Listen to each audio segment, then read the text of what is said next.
ನಮಗೇನೇ ತೊಂದರೆ ತಾಪತ್ರೆಗಳಿದ್ರು ಎಲ್ಲ ಪರಿಹಾರ ಆಗುತ್ತೆ. ತುಂಬ ಸತ್ಯವಾದ ದೇವರು, ಕಾಶಿಗಿಂತ ಶ್ರೇಷ್ಠವಾಗಿರೋ ದೇವರು ಇದು. ಸೋಮವಾರ ತುಂಬ ಶ್ರೇಷ್ಠ. ಸೋಮವಾರ, ಶುಕ್ರವಾರ ಮತ್ತು ಅಮಾವಾಸ್ಯೆನಲ್ಲಿ ತುಂಬ ಚೆನ್ನಾಗಿ ಮಾಡ್ತಾರೆ ಪೂಜೆಗಳೆಲ್ಲ. ಮತ್ತು ಪ್ರದೋಷ ಕಾಲದಲ್ಲೂ ಪೂಜೆ ಮಾಡ್ತಾರೆ. ಅವ್ರಿಗೇನೇ ಕಾಯಿಲೆ ಕಷ್ಟ ಇಲ್ಲ, ಒಂದು ಮನೆ ಕಟ್ಟಬೇಕು ಅಥವಾ ಒಂದು ಮಕ್ಳಿಗೆ ಮದುವೆ ಆಗಬೇಕು, ಒಂದು ಕಾಯಿಲೆ ಏನಾರ ತುಂಬ ಇದ್ದಿದ್ರೆ ಅವೆಲ್ಲನೂ ಪರಿಹಾರ ಆಗುತ್ತೆ. ಇಲ್ಲಿ ಅಡಿಕೆ ಮಾಡ್ಕೊತಾರೆ. ಅವ್ರಿಗೆ ಅದು ಇದು ಕಾಯಿಲೆ ಇರ್ತದೆ, ಕಷ್ಟ ಸುಖ ಇರ್ತದೆ, ಅದು ಬಂದು ಮಾಮ ಮಾಡಿಸ್ತಾರೆ, ವಾಸಿ ಆಯ್ತದೆ. ಹಿರಿಯರು ಬುಕ್ಕರ್ ಕಾಲದಿಂದನೂ ಇದೆ ಈ ದೇವಸ್ಥಾನ. ಸುಮಾರು ವರ್ಷದಿಂದನೂ ಇದೆ. ಇದಕ್ಕೆ ಸಾನೆ ಸುಮಾರು ಜನಗಳು ಶಿವರಾತ್ರಿ ಸೀಸನಲ್ಲಿ ಬರ್ತಾನೆ ಇರ್ತಾರೆ, ಬರ್ತಾ ಇರ್ತಾರೆ. ಹಲವಾರು ಸಂಖ್ಯೆ ಜನ ಮಾತ್ರ ಸೇರ್ತಾನೆ ಇರ್ತದೆ, ಜನ ಮಾತ್ರ.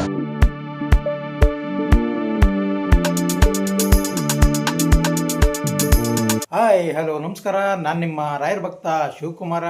RBS 666 ಚಾನಲ್ಗೆ ಸ್ವಾಗತ, ಸುಸ್ವಾಗತ. ನಾನಿವತ್ತು ಮಹಾದೇವೇಶ್ವರ ದೇವಸ್ಥಾನಕ್ಕೆ ಕರ್ಕೋಗ್ತಾ ಇದ್ದೀನಿ. ಅತ್ಯಂತ ಪುರಾತನ ದೇವಸ್ಥಾನವಾದಂತಹ ಮಹದೇಶ್ವರ ಅಲ್ಲ, ಮಹಾದೇವೇಶ್ವರ ದೇವಸ್ಥಾನಕ್ಕೆ ನಿಮ್ಗೆ ಕರ್ಕೋಗ್ತಾ ಇದ್ದೀನಿ. ಅಲ್ಲಿ ಯಾರ್ಯಾರು ಆಳ್ವಿಕೆಯಲ್ಲಿ ಆ ದೇವಸ್ಥಾನ ಪ್ರತಿಷ್ಠಾಪನೆ ಆಯಿತು ಅನ್ನೋದನ್ನು ಕೂಡ ನಿಮ್ಗೆ ಹೇಳ್ತಾ ಹೋಗ್ತೀನಿ. ಆ ದೇವಸ್ಥಾನದ ವಿಶೇಷತೆ ಏನು, ಅಲ್ಲಿ ಯಾವ ರೀತಿ ನಾವು ಬೇಡ್ಕೊಂಡ್ರೆ ಒಳ್ಳೆಯದಾಗುತ್ತೆ, ಅಲ್ಲಿ ಯಾವ್ಯಾವ ಕಾಯಿಲೆನೂ ಕೂಡ ಒಳ್ಳೆಯದಾಗುತ್ತೆ ಅನ್ನೋದನ್ನು ನಿಮಗೆ ತಿಳಿಸೋಕ್ಕೋಸ್ಕರ ಹೋಗ್ತಾ ಇದ್ದೀನಿ. ಬನ್ನಿ, ಈಗ ಮಹಾದೇವೇಶ್ವರ ದೇವಸ್ಥಾನಕ್ಕೆ ನಿಮ್ಮನ್ನ ಕರ್ಕೋಗ್ತಾ ಇದ್ದೀನಿ. ಅದು ಕನಕಾಪುರದಲ್ಲಿರುವಂತಹ ಮಾಳಗಾಳು ಗ್ರಾಮದಲ್ಲಿದೆ. ಆ ದೇವಸ್ಥಾನಕ್ಕೆ ಹೋಗೋಣ, ಬನ್ನಿ. ಮೊದಲು ಮಹದೇಶ್ವರನ ಪರಿಚಯ ಮಾಡ್ಕೊಳ್ಳೋಣ, ಹಾಗೆ ಈ ದೇವಸ್ಥಾನದ ಪರಿಚಯ ಮಾಡ್ಕೊಳ್ಳೋಣ. ಎಲ್ಲಿದೆ, ಯಾವ ರೀತಿ ಇದೆ ಅನ್ನೋದನ್ನು ನೀವು ತಿಳ್ಕೊಳ್ಳೋಣ, ಬನ್ನಿ. ಈ ದೇವಸ್ಥಾನ ಇರೋದು ಬೆಂಗಳೂರು ದಕ್ಷಿಣ ಜಿಲ್ಲೆ ಕನಕಾಪುರ ತಾಲೂಕು ಮಾಳ್ಗಾಳು ಗ್ರಾಮದಲ್ಲಿ ಅರ್ಕಾವತಿ ನದಿಯ ಬಲದಂಡೆಯ ಮೇಲೆಯೇ ಇದೆ. ಹಿಂದೆ ಕಾನಕನಹಳ್ಳಿ ಅಥವಾ ಕಾಣಿಕಾರನಹಳ್ಳಿ ಅಂತ ಇತ್ತು. ಕಾಲಕ್ರಮೇಣ ಇದು ಕನಕಾಪುರವಾಗಿ ಬಂದಿದೆ.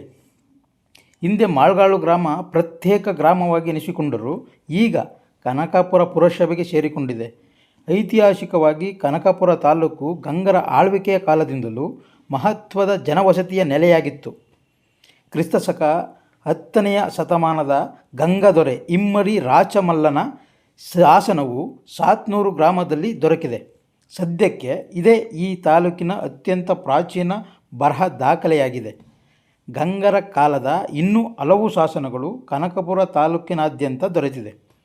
ವಿಜಯನಗರದ ಅರಸರು ಈ ಪ್ರದೇಶವನ್ನು ಆಳಿದರು ಎಂಬ ಶಾಸನ ಕೂಡ ಇದೆ.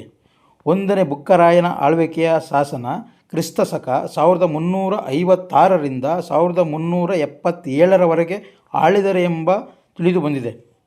ಈ ಲಿಂಗವು ಸ್ವಯಂ ಉದ್ಭವ ಲಿಂಗವಾಗಿ ನೆಲೆ ನಿಂತಿದೆ. ಇಲ್ಲಿ ಯಾವುದೇ ಕಾಯಿಲೆಯಾಗಲಿ, ಯಾವುದೇ ಕಷ್ಟಗಳೇ ಇರಲಿ, ನಿಮ್ಮ ಬೇಡಿಕೆಗನುಸಾರ, ಅಂದರೆ ನೀವೇನು ಬೇಡ್ಕೋತಿರೋ ಖಂಡಿತವಾಗಿ ಒಳ್ಳೆಯದು ಮಾಡುವುದಲ್ಲದೆ ಮುಂದಿನ ಕಾಲವನ್ನು ಒಳ್ಳೆಯ ದಾರಿಯನ್ನು ತೋರಿಸುವಂತಹ ಮಹಾದೇವೇಶ್ವರನ ಲಿಂಗ. ಈ ಲಿಂಗ ದರ್ಶನ ಮಾಡಿದರೆ ಕಾಶಿಗೆ ಹೋಗಿ ದರ್ಶನ ಮಾಡಿದಷ್ಟೇ ಪುಣ್ಯ ಲಭಿಸುವಂತಹ ಪುಣ್ಯ ಕ್ಷೇತ್ರ ಈ ಮಾಳ್ಗಾಳು ಮಹಾದೇವೇಶ್ವರನ ದೇವಸ್ಥಾನ. ಈ ದೇವಸ್ಥಾನದಲ್ಲಿ ಸೋಮವಾರ, ಶುಕ್ರವಾರ ಅತ್ಯಂತ ವಿಶೇಷವಾದ ಪೂಜೆಗಳನ್ನು ಮಾಡಿಕೊಡ್ತಾರೆ. ಹಾಗೆ ಪ್ರತಿದಿನ ಪೂಜೆ ಇರುತ್ತೆ, ಪ್ರತಿದಿನ ಕೂಡ ಬರ್ಬೋದು. ಆದರೆ ಸೋಮವಾರ ಮತ್ತು ಶುಕ್ರವಾರ ವಿಶೇಷ ಪೂಜೆಗಳೊಂದಿಗೆ, ಅದು ಅಲ್ಲದೆ ಹೋಮ ಹವನಗಳನ್ನು ಮಾಡಿ ನಿಮ್ಮ ಕಾಯಿಲೆಗಳ ಈಗ ಜಾಸ್ತಿ ಕಾಯಿಲೆ ಯಾವುದು ಇರುತ್ತೋ ನಿಮ್ಮ ಬೇಡಿಕೆ ಅನುಸಾರವಾಗಿ, ಈಗ ಒಬ್ಬೊಬ್ರಿಗೆ ಎಂತೆಂಥ ಕಾಯಿಲೆಗಳು ಇರುತ್ತೆ, ಆ ಕಾಯಿಲೆ ಅನುಸಾರವಾಗಿ ಇಲ್ಲಿ ಹೋಮ ಕೂಡ ಮಾಡಿಕೊಡ್ತಾರೆ. ತುಂಬ ಒಳ್ಳೆಯದಾಗುತ್ತೆ. ಅದು ಅಲ್ಲದೆ ಇಲ್ಲಿ ನಿಮ್ಮ ಹಣಕಾಸಿನ ವಿಚಾರ ಇರ್ಬೋದು, ಅಥವಾ ನಿಮಗೆ ಮನೆ ಕಟ್ಟಬೇಕು ಅನ್ನೋ ವಿಚಾರವಾಗಿರ್ಬೋದು, ಇಲ್ಲ ಅಂತಂದರೆ ನೀವು ಹೊಸ್ದಾಗಿ ಸೈಟ್ ತೊಗೋಬೇಕು ಅನ್ನೋ ವಿಚಾರವಾಗಿರ್ಬೋದು, ಇಲ್ಲ ಮದುವೆ ಬಗ್ಗೆ, ಇಲ್ಲ ಮಕ್ಕಳಾಗೋ ಬಗ್ಗೆ, ಇಲ್ಲಿ ನೀವು ಯಾವ ರೀತಿ ಬಂದು ನಿಮ್ಮ ಕಷ್ಟಗಳನುಸಾರವಾಗಿ ಇಲ್ಲಿ ಬೇಡಿಕೊಂಡ್ರೆ ಖಂಡಿತವಾಗಿಯೂ ಒಳ್ಳೆಯದಾಗುತ್ತೆ. ಏನಕ್ಕೆ ಅಂತಂದರೆ ನಿಮ್ಗೆ ಹೇಳ್ದಂಗೆ 1355ರಿಂದಲೂ ಕೂಡ, ಆಗಿನ ಕಾಲದಿಂದಲೂ ಕೂಡ ಇಲ್ಲಿ ಬೇಡಿದಂಥ ಭಕ್ತಾದಿಗಳಿಗೆ ಒಳ್ಳೆಯದಾಗುತ್ತೆ ಎಂಬುದು ಇಲ್ಲಿನ ಜನಗಳ ಪ್ರತೀತಿ ನಡ್ಕೊಂಡು ಬಂದಿದೆ, ಈಗಲೂ ನಡೀತಾನೆ ಇದೆ. ನೀವು ಕೂಡ ಒಂದು ಸಲ ಇಲ್ಲಿ ಬನ್ನಿ. ಇದರ ಗೂಗಲ್ ಮ್ಯಾಪನ್ನು ನನ್ನ ಡಿಸ್ಕ್ರಿಪ್ಷನ್ ಬಾಕ್ಸಲ್ಲಿ ಈ ಗೂಗಲ್ ಮ್ಯಾಪ್ ಹಾಕಿರ್ತೀನಿ, ಅಲ್ಲಿ ಚೆಕ್ ಮಾಡಿಕೊಂಡು ಈ ದೇವಸ್ಥಾನ ವಿಶೇಷ ನಿಮಗೇನು ಇಲ್ಲಿ ಬರಬೇಕಾದ್ರೆ ಕಷ್ಟ ಏನು ಅನಿಸಲ್ಲ. ಕನಕಪುರಕ್ಕೆ ಬಂದರೆ ಇಲ್ಲಿ ಮಾಳ್ಗಾಳು ಅಂತ ಯಾರು ಬೇಕಾದರೂ ಹೇಳ್ತಾರೆ.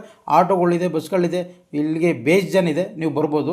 ಆಟೋದಿಂದ ಇಲ್ಲಿ ಬಂದರೆ 2 ಕಿಲೋಮೀಟ್ರ್, ಬಸ್ ಸ್ಟ್ಯಾಂಡಿಂದ ಕನಕಪುರ ಬಸ್ ಸ್ಟ್ಯಾಂಡಿಂದ 2 ಕಿಲೋಮೀಟ್ರ್ ಆಗುತ್ತೆ. ಇಲ್ಲ ಅಂತಂದರೆ ಈ ಸರ್ಕಲ್ ಅಂತ ಸಿಗುತ್ತೆ, ದೊಡ್ಡ ಸರ್ಕಲ್ಲು, ಆ ಸರ್ಕಲ್ಲಿಂದ ಕೂಡ ಇಲ್ಲಿ ಬರ್ಬೋದು. ಮಾಳ್ಗಾಳು ಮಹಾದೇವೇಶ್ವರನ ದೇವಸ್ಥಾನ ಯಾವುದಪ್ಪ ಅಂತಂದರೆ ಯಾರು ಬೇಕಾದರೂ ಕರ್ಕೊಬಂದುಬಿಡ್ತಾರೆ ಅಂಥ ಪುಣ್ಯ ಕ್ಷೇತ್ರವಾಗಿದೆ. ಇದು ಅತ್ಯಂತ ಪುರಾತನ ಕಾಲದ ದೇವಸ್ಥಾನವಾಗಿದೆ. ಇದರಲ್ಲಿ ಇನ್ನೂ ಒಂದು ವಿಶೇಷತೆ ಏನಪ್ಪ ಅಂತಂದರೆ, ಈ ಅತಿ ಹೆಚ್ಚಾಗಿ ನಿಮಗೆ ಮನೆ ಮಂದಿ ಎಲ್ಲ ಸೇರಿ ಹೋಮ ಮಾಡಿಸುವಂತಹ ಪದ್ಧತಿ ಕೂಡ ಇಲ್ಲಿದೆ. ಏನಕ್ಕೆ ಮನೆ ಮಂದಿ ಎಲ್ಲ ಇಲ್ಲಿ ಹೋಮ ಹವನಗಳನ್ನು ಮಾಡಿಸ್ತಾರೆ ಅಂತಂದರೆ, ಕೆಲವ್ರಿಗೆ ಈ ಮಾಟ ಮಂತ್ರ ಅಂತ ನಿಮಗೆ ಗೊತ್ತಿರುತ್ತೆ, ಕೆಲವರು ಮಾಡಿಸ್ಬಿಟ್ಟಿದ್ದಾರೆ, ನಮಗೆ ಆಗದೇವ್ರು ಯಾರೋ ಮಾಡಿಸ್ಬಿಟ್ಟಿದ್ದಾರೆ, ಅಂಥವ್ರು ಇಲ್ಲಿ ಬಂದು ಹೋಮ ಹವನ ಮಾಡಿಸ್ಕೊಂಡ್ರೆ ತುಂಬ ಒಳ್ಳೆಯದಾಗತ್ತೆ. ಅಮಾವಾಸ್ಯೆ ಹುಣ್ಣಿಮೆಯಲ್ಲಿ ವಿಶೇಷ ಪೂಜೆ ಕೂಡ ಅಂಥವ್ರು ಮಾಡಿಕೊಡ್ತಾರೆ. ಇಲ್ಲಿ ಅಂತಹ ಪುಣ್ಯ ಕ್ಷೇತ್ರವಾದಂತಹ ಮಾಳಗಾಳು ಮಹಾದೇವೇಶ್ವರನ ದೇವಸ್ಥಾನ. ಈ ದೇವಸ್ಥಾನದ ವಿಶೇಷತೆ ಬಗ್ಗೆ ಇನ್ನೂ ಮತ್ತೆ ಏನು ಇಲ್ಲಿ ಹೇಳಬೇಕು ಅಂತಂದರೆ, ನೀವು ಇಲ್ಲಿ ಬೆಳಗಿನ ಜಾವ ಅಂದರೆ ಒಂದು 7ರಿಂದ 10 ಗಂಟೆ ಒಳಗೆ ನೀವು ಇಲ್ಲಿ ಬಂದು ನೀವು ಇಲ್ಲಿ ಕಳಿಸ್ತಿದ್ದೀರಲ್ಲ, ವಿಘ್ನ ವಿನಾಶಕನಿಗೆ ನೀವು ಏನು ಬೇಡ್ಕೊಂಡ್ರು, ಅಂದರೆ ವಿದ್ಯಾರ್ಥಿಗಳು ಅತಿ ಹೆಚ್ಚಾಗಿ ವಿದ್ಯಾರ್ಥಿಗಳೇ ಇಲ್ಲಿ ಬಂದು ಬೇಡ್ಕುವಂಥವ್ರು. ಏನಕ್ಕೆ ಅಂತಂದರೆ ಕೆಲಸದ ಬಗ್ಗೆ ಇರ್ಬೋದು ಅಥವಾ ಓದಿನ ಬಗ್ಗೆ ಇರ್ಬೋದು, ನಿಮಗೆ ಯಾವ ರೀತಿ ಬೇಕು ಅಂದರೆ, ನಮಗೆ ಕೆಲಸದ ಗೌರ್ಮೆಂಟ್ ಜಾಬ್ ಬೇಕೋ ಇಲ್ಲ ಪ್ರೈವೇಟ್ ಜಾಬ್ ಬೇಕೋ, ಇಲ್ಲ ನಾನು ಇನ್ನೂ ಓದ್ತಾ ಇದ್ದೀನಿ, ಅತಿ ಹೆಚ್ಚಾಗಿ ಓದುವಂಥ ಬುದ್ಧಿ ಕೊಡಪ್ಪ ಅಂತೇಳಿ ಇಲ್ಲಿ ಬೇಡ್ಕೊಂಡ್ರೆ ಖಂಡಿತವಾಗೂ ಒಳ್ಳೆಯದಾಗತ್ತೆ.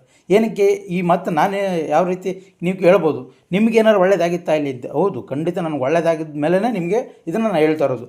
ಇಲ್ಲಿ ಯಾವುದೇ ಕಾರ್ಯವಾಗಿ ಮಕ್ಕಳುಗಳು ಅತಿ ಹೆಚ್ಚಾಗಿ ಓದುವಂಥವ್ರು, ಸ್ಟೂಡೆಂಟ್ಗಳು ಅಂದರೆ ವಿದ್ಯಾರ್ಥಿಗಳು ಇಲ್ಲಿ ಬಂದು ಬೇಡ್ಕೋತಾರೆ ಅತಿ ಹೆಚ್ಚಾಗಿ. ಅಂತಹ ಪುಣ್ಯವಾದ ಕ್ಷೇತ್ರವ ಇದು.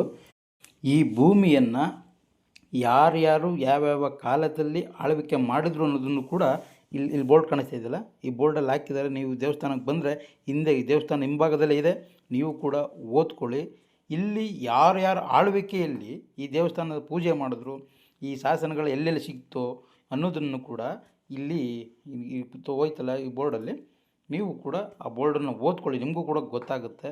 ಆದರೆ ಇಲ್ಲಿ ನೋಡಿ, ಇಲ್ಲಿ ಯಾರೋ ಆಲ್ರೆಡಿ ಒಬ್ಬರು ಹೋಮ, ಇಡೀ ಫ್ಯಾಮಿಲಿ ಹೋಮ ಮಾಡಿಸ್ತಾಯಿದ್ರು. ನಾನು ಬಂದವ್ರನ್ನ ಏನು ಎತ್ತ ಅಂತ ಕೇಳಿದೆ. ಅವರು ಹೇಳಿದ್ರು, ನಮಗೆ ಕೆಲಸ ಒಂದು 3 ಜನಕ್ಕೆ ಕೆಲಸ ಕೇಳ್ಕೊಂಡು ಹೋಗಿದ್ದೆ, ಆ ಕೆಲಸ ನೆರವೇರಿತು ಕಣಪ್ಪ, 3 ಕೆಲಸ ಸಿಕ್ತು, ಅದಕ್ಕೋಸ್ಕರ ಇಲ್ಲಿ ಬಂದು ನಾನು ಹೋಮ ಮಾಡಿಸ್ತೀನಿ ಅಂತ ಅರ್ಕೆ ಮಾಡ್ಕೊಂಡಿದ್ದೆ, ಹೋಮ ಮಾಡಿಸಿದ್ದೀನಿ ಅಂತ. ಮುಂದೆ ಅವ್ರನ್ನೂ ಕೂಡ ಮಾತಾಡಿಸ್ತೀನಿ, ಯಾರ್ಯಾರು ಒಳ್ಳೇದಾಯಿತು, ಯಾವ ರೀತಿ ಒಳ್ಳೇದಾಯಿತು, ಎಷ್ಟು ದಿನದಲ್ಲಿ ಒಳ್ಳೇದಾಯಿತು ಅನ್ನೋದನ್ನು ಕೂಡ ಅವ್ರ ಬಾಯಲ್ಲೇ ನಿಮ್ಮನ್ನ ಹೇಳಿಸ್ತೀನಿ ನೋಡಿ. ಹಾಗೆ ಈ ದೇವಸ್ಥಾನದ ಇನ್ನೊಂದು ವಿಶೇಷತೆ ಅಂತಂದರೆ, ಅಮಾವಾಸ್ಯೆ ಹುಣ್ಣಿಮೆಯಲ್ಲಿ ಇಲ್ಲಿ ನೀವು ಬಂದು ಪೂಜೆ ಮಾಡಿಸಿದ್ರೆ, ಎಂಥ ಮಾಟ ಮಂತ್ರ ಮಾಡಿಸಿರಲಿ ಅಥವಾ ಯಾರು ಕಣ್ಣು ಬಿದ್ದಿರಲಿ, ನಿಮಗೆ ತುಂಬ ಒಳ್ಳೆಯದಾಗತ್ತೆ. ಅಮಾವಾಸ್ಯೆ ಹುಣ್ಣಿಮೆಯಲ್ಲಿ ಮಾತ್ರ ಇಲ್ಲಿ ಬಂದು ಪೂಜೆ ಮಾಡಿಸಿದ್ರೆ. ಏನಕ್ಕೆ ಅಂತಂದರೆ, ಹಳೆಯ ಕಾಲದ ದೇವಸ್ಥಾನಗಳಲ್ಲಿ ವಿಶೇಷವಾದಂತಹ ಶಕ್ತಿ ಇರುತ್ತೆ. ಆ ಶಕ್ತಿ ಅಮಾವಾಸ್ಯೆ ಹುಣ್ಣಿಮೆಯಲ್ಲಿ ನೀವು ಪೂಜೆ ಮಾಡಿಸ್ಕೊಂಡ್ರೆ ಖಂಡಿತವಾಗಿ ಒಳ್ಳೆಯದಾಗತ್ತೆ. ಈ ಕೆಲವರು ಎಷ್ಟೋ ಜನ ಈಗಿನ ಪ್ರಪಂಚ ನಡೀತಾ ಇರೋದೇ ಅದು, ಅಯ್ಯೋ ಅವ್ನು ಬೆಳೆದ್ಬಿಟ್ಟ, ಅವ್ನು ಹೆಂಗಾರ ಮಾಡಿ ತುಳಿಬೇಕು ಅಂತೇಳಿ ಅವ್ನು ಮಾಡಿಸೋದೇ ಆಗಿರಲಿ, ಅಥವಾ ಜನಗಳ ಕಣ್ಣು, ಅಯ್ಯೋ ಅವ್ನು ನೋಡಿದ್ರೆ ಆಗಂಗಿದ್ದ, ಈಗ ನೋಡಿ ಹೆಂಗಾಗೋದ ಅನ್ನೋ ಒಂದು ಕಣ್ಣು ಅವ್ರ ಮುಂದ್ಗಡೆ. ನೀವೇನಾರ ಒಂದು ವಸ್ತು ಅಂದ್ರೆ ಕಾರನ್ನೋ ಒಂದು ಸೈಟೋ ಅಥವಾ ಒಂದು ಮನೆಯೋ ತೊಗೊಬಿಡ್ತೀರಿ, ಆದರೂ ಕೂಡ ನಮ್ಗೆ ದುಡ್ಡು ತೊಂದರೆ ಇದ್ದೇ ಇರುತ್ತೆ. ಯಾಕೆ ಹಿಂಗಾಯ್ತು ಅಂತಂದರೆ, ಅವರು ಒಬ್ಬರು ಆಲ್ರೆಡಿ ಒಬ್ಬರು ಕಣ್ಣು ಹಾಕಿರ್ತಾರೆ, ಒಬ್ಬೊಬ್ರು ಕಣ್ಣು ಬಿದ್ದರೆ ಅವ್ನು ಏಳಿಗೆ ಆಗಬೇಕು ಅಂದರೆ ತುಂಬ ಕಷ್ಟ ಆಗುತ್ತೆ. ಕೆಲವರು ಕಣ್ಣುಗಳು ನಿಮ್ಮ ಅಕ್ಕಪಕ್ಕದಲ್ಲಿದ್ದರೂ ಕೂಡ ನನ್ನ ಕಮೆಂಟ್ ಬಾಕ್ಸಲ್ಲಿ ತಿಳಿಸಿ, ಗೊತ್ತಾಗುತ್ತೆ ಅವ್ರು ಯಾರ್ಯಾರು ಅಂತ. ಏನಕ್ಕೆ ಈ ಮಾತು ಹೇಳ್ತಾ ಇದ್ದೀನಿ ಅಂತಂದರೆ, ನಮಗೂ ಕೂಡ ಆ ಥರ ಆಗಿತ್ತು. ಎಷ್ಟೋ ಜನದು ಏನೋ ಒಂದು ಕಾರ್ ತಗೊಳ್ಳಿ, ಒಂದು ಬೈಕ್ ತಗೊಳ್ಳಿ, ಒಂದು ಮನೆ ತಗೊಳ್ಳಿ, ಒಂದು ಸೈಟ್ ತಗೊಳ್ಳಿ, ಏನೇ ತಗೊಂಡ್ರು ಅಯ್ಯೋ ಏನು ಅವರೇನೋ ಕೊಟ್ಟು ತಗೊಂಡು ತಗೊಂಡಿರೋ ಥರನೇ ಹೇಳ್ಬಿಡೋದು. ಆ ಥರ ಕೆಲವ್ರಿಗೆ ಎಷ್ಟೋ ಜನ ಹೊಟ್ಟೆ ಉರಿ ಜಾಸ್ತಿ, ಅಂಥವ್ರು ಇಲ್ಲಿ ಬಂದು ನೀವು ಪೂಜೆ ಮಾಡಿಸ್ಕೊಳ್ಳಿ. ಏಕೆಂತಂದರೆ, ಈಗ ಬೆಳಿಬೇಕಾದನ್ನ ತುಳಿಯೋರು ಮಸ್ತನ ಇದ್ದೇ ಇರ್ತಾರೆ. ಈಗ ನಾವು 10 ರೂಪಾಯಿಗೆ ಏನೋ ತೊಗೊಂಡಿರ್ತೀವಿ, 10 ರೂಪಾಯಿ ಜೊತೆಗೆ ಇನ್ನೂ ಒಂದು 20 ರೂಪಾಯಿ ಸೇರಿಸಿ 50 ರೂಪಾಯಿ ಖರ್ಚು ಮಾಡಿರ್ತೀವಿ, ಅವ್ರಿಗೆ ಗೊತ್ತಿಲ್ಲ. ಏನಕ್ಕೆ ಅಂದರೆ ಇಂಥವ್ರು ಇರ್ತಾರೆ, ನಮ್ಮ ಅಕ್ಕಪಕ್ಕದಲ್ಲಿ ಇದ್ದೇ ಇರ್ತಾರೆ. ಈಗ ಅಕ್ಕಪಕ್ಕ ಮನೆಯಲ್ಲಿ ಅವ್ರ ಕಂಡ್ರೆ ಇವ್ರಿಗಾಗಲ್ಲ, ಇವ್ರ ಕಂಡ್ರೆ ಅವ್ರಿಗಾಗಲ್ಲ, ಈ ಥರ ಇದ್ದೇ ಇರ್ತಾರೆ. ಒಂದೇ ಮನೇಲೂ ಕೂಡ ಆ ಥರ ಮನಸ್ಸುಗಳು ಇದ್ದೇ ಇರ್ತಾರೆ. ಈಗ ಎಷ್ಟೋ ಜನ ಒಂದು ಮನೇಲಿ, ಈಗ ಒಂದು ಮನೆ ಫ್ಯಾಮಿಲಿ ಇರ್ತೀವಿ, ಆ ಫ್ಯಾಮಿಲಿಯಲ್ಲೇ ಎಷ್ಟು ಜಂಜಾಟಗಳು ಇರುತ್ತೆ ಅಂತ ಯಾರಿಗೂ ಗೊತ್ತಿರಲ್ಲ. ಅಂಥವ್ರು ಕೂಡ ಇಲ್ಲಿ ಬಂದು ನೀವು ಪೂಜೆ ಮಾಡಿಸ್ಕೊಳ್ಳಿ, ತುಂಬ ಒಳ್ಳೆಯದಾಗುತ್ತೆ. ಅಂಥ ಪವರ್ಫುಲ್ ಆದಂತಹ ದೇವಸ್ಥಾನವಾದಂತಹ ಮಹಾದೇವೇಶ್ವರನ ದೇವಸ್ಥಾನ ಇದು. ಇಲ್ಲಿ ಇನ್ನೊಂದು ವಾಡಿಕೆ ಇದೆ, ಬಸವನ ಕುಂಭಗಳಿದೆಯಲ್ಲ, ಆ ಎಡೆಯಲ್ಲಿ ಈ ಶಿವನ ಲಿಂಗನ ದರ್ಶನ ಮಾಡಿದ್ರೆ ತುಂಬ ಒಳ್ಳೆಯದಾಗತ್ತಂತೆ. ನೀವು ಕೂಡ ಆದಷ್ಟು ಈ ದೇವಸ್ಥಾನಕ್ಕೆ ಯಾರ್ಯಾರು ಈ ವಿಡಿಯೋ ನೋಡ್ಕೊಂಡು ಬರ್ತಿರೋ ಅವರು ನೀವು ಆ ನಂದಿ ಇದೆಯಲ್ಲ, ಆ ನಂದಿ ಕೊಂಬಲ್ ಎಡೆಲಿ ನೀವು ನೋಡಬೇಕು, ತುಂಬ ಒಳ್ಳೆಯದಾಗುತ್ತೆ. ನಮಸ್ಕಾರ. ನಮಸ್ತೆ. ನಿಮ್ಮ ಹೆಸರು? ನಮ್ಮ ಹೆಸರು ಹೇಮಾವತಿ ಅಂತ. ಇದೇ ಊರವರ? ಇದೇ ಊರವರೇ. ನಾವು ಡೈಲಿ ಬಂದು ಸ್ವಾಮಿನ ದರ್ಶನ ಮಾಡ್ಕೊಂಡು ಹೋಗ್ತೀವಿ. ನಮಗೇನೇ ತೊಂದರೆ ತಾಪತ್ರೆಗಳಿದ್ರು ಎಲ್ಲ ಪರಿಹಾರ ಆಗುತ್ತೆ. ತುಂಬ ಸತ್ಯವಾದ ದೇವರು, ಕಾಶಿಗಿಂತ ಶ್ರೇಷ್ಠವಾಗಿರೋ ದೇವ್ರಿದು. ಇದು ಮನುಷ್ಯ ಮಾಡಿಟ್ಟಿರೋದಲ್ಲ. ಇಲ್ಲಿ ಉಳುವಾಗ ಆಗಿನ ಕಾಲದಲ್ಲಿ ಸಿಕ್ಕಿ ದೇವ್ರನ್ನ ಇಲ್ಲಿ ಪ್ರತಿಷ್ಠಾಪನೆ ಮಾಡಿರೋದು. ನಮ್ಮ ಹಿರಿಕರ ಕಾಲದಿಂದ ತುಂಬ ಸತ್ಯವಾದ ದೇವರು ಅಂತೆಲ್ಲ ಹೇಳ್ತಾರೆ. ನಾವು ಈ ಊರಿನ ಸೊಸೆ, ನಮ್ಗೆ ಇಷ್ಟು ಗೊತ್ತಿದೆ, ನಾವು ಹೇಳಿದ್ದೀವಿ.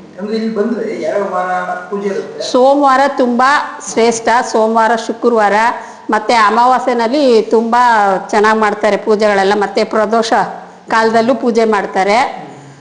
ಪ್ರತಿ ದಿವಸನೂ ಮಾತ್ರ ಪೂಜೆ ಮಾಡ್ತಾನೆ ಇರ್ತಾರೆ. ಬೇರೆ ಕಡೆಯಿಂದನೆಲ್ಲ ತುಂಬ ಬೆಂಗಳೂರು ಕಡೆಯಿಂದ ಎಲ್ಲ ಸುತ್ತಮುತ್ತಲಿಗೆಲ್ಲ ಇಲ್ಲೇ ಇರೋದು ಕನಕಪುರದಲ್ಲಿ, ಬೇರೆ ಇಲ್ಲೆಲ್ಲೂ ಇಲ್ಲ. ಇಲ್ಲಿ ಬಂದು ಜನಗಳೆಲ್ಲ ಪೂಜೆಗೆ ಬಂದು ಎಲ್ಲ ಅವ್ರ ಕಷ್ಟ ಎಲ್ಲ ಪರಿಹಾರ ಮಾಡ್ಕೊಂಡು ಹೋಗ್ತಾರೆ. 45 ವರ್ಷ ಆಯ್ತು ಈ ಊರಿಗೆ. ಭಕ್ತಾದಿಗಳು ಅವ್ರಿಗೆ ಏನೇ ಕಾಯಿಲೆ ಕಷ್ಟ ಇಲ್ಲ, ಒಂದು ಮನೆ ಕಟ್ಟಬೇಕು ಅಥವಾ ಒಂದು ಮಕ್ಳಿಗೆ ಮದುವೆ ಆಗಬೇಕು, ಒಂದು ಕಾಯಿಲೆ ಏನಾರ ತುಂಬ ಇದ್ದಿದ್ರೆ ಅವೆಲ್ಲನೂ ಪರಿಹಾರ ಆಗುತ್ತೆ ಇಲ್ಲಿ. ಧನ್ಯವಾದಗಳು. ನೆಕ್ಸ್ಟ್ ಎಪಿಸೋಡು ಅತಿ ಶೀಘ್ರದಲ್ಲೇ ಬರುತ್ತೆ. ಈ ವಿಡಿಯೋ ಯಾರು ನೋಡ್ತಾ ಇದ್ರು ದಯವಿಟ್ಟು ಸಬ್ಸ್ಕ್ರೈಬ್ ಮಾಡಿ, ಹಾಗೆ ಲೈಕ್ ಮಾಡಿ ಅಂತ ಹೇಳ್ತಾ ಈ ವಿಡಿಯೋನ ಇಲ್ಲಿ ಮುಗಿಸ್ತಾ ಇದ್ದೀನಿ. ಅತಿ ಶೀಘ್ರದಲ್ಲೇ ನೆಕ್ಸ್ಟ್ ಎಪಿಸೋಡು ಕೂಡ ಬರುತ್ತೆ ಅಂತ ಹೇಳ್ತಾ ಎಲ್ರಿಗೂ ಮಹದೇಶ್ವರ ಒಳ್ಳೇದು ಮಾಡಲಿ, ಮಹಾದೇವೇಶ್ವರ ಒಳ್ಳೇದು ಮಾಡಲಿ ಅಂತ ಹೇಳ್ತಾ ಈ ವಿಡಿಯೋನ ಇಲ್ಲಿ ಮುಗಿಸ್ತಾ ಇದ್ದೀನಿ. ಜೈ ಶ್ರೀ ರಾಘವೇಂದ್ರಾಯ ನಮಃ.